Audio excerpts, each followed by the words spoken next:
Yeah, as I was saying, in safety in numbers, I would stick with not large groups and never go alone, because humans are, well, sociable animals. They don't like being alone. So if you're alone, you know, you're not gonna. You may survive whatever scenario, but you're not gonna enjoy it. You need people to talk to and people at your side. I mean, if you're a lone prepper and you say breaking your foot or whatever, you're screwed, aren't you? No one's gonna help you. And safety numbers. Then again, if you got a big party of 30 people or so, like you see on Doomsday Preppers, you're just shouting out for people to come and get you, because you can't really go that hidden for that long. And if there's a mob of 1,000 people that are hungry, you haven't got much chance, really.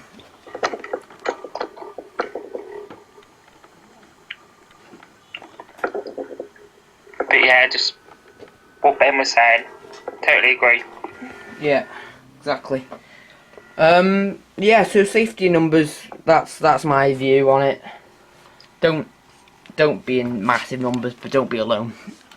Right, hopefully that's an answer to you, Lee.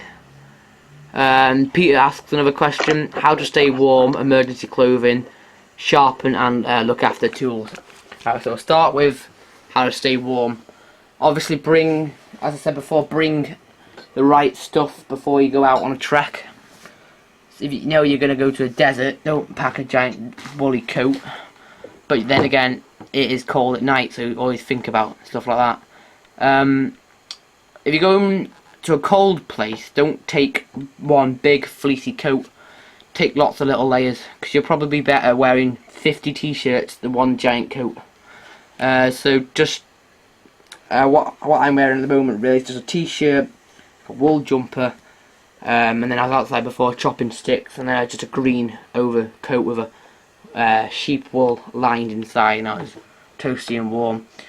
And you know, weather depending, if you live in Wales like I do, you're probably going to get soaked, so take a waterproof coat. It's one of those little anorak things from the shop. They're like, what, a £5, and they're just in a little square bundle to start with. Don't open them, just chuck them in your kit. Yeah, I was going to say, you never want to wear one big fleecy coat, because you're out, you're walking, you're going to get boiling. When you get boiling, you're going to sweat. Sweat's going to get cold because it's cold.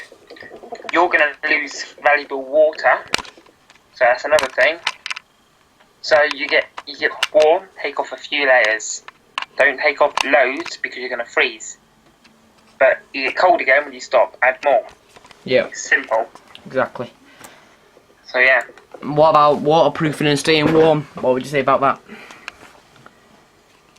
Waterproofing. Me, personally, the waterproof stuff I go with is British Army Gore-Tex. I go with British Army Gore-Tex because, well, it's trusty. It's Gore-Tex. The military have been using it for years. It's tried, tested. I go for it, I get it free. So that's one big bonus. So that's what I go with. Yeah. Also, it has like a it's like a green silvery liner which reflects your body heat in, so that really helps as well. Yeah. Yeah. And always pack more than one pair of socks.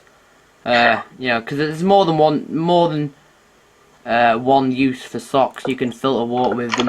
You can use them as emergency tinder. You know, the list goes on. So that's really for cold weather. For warm weather, just take shorts. When it's hot. Get the trousers where you can have them as trousers, but then you can unbutton them to the shorts as well. A brilliant idea. Yeah.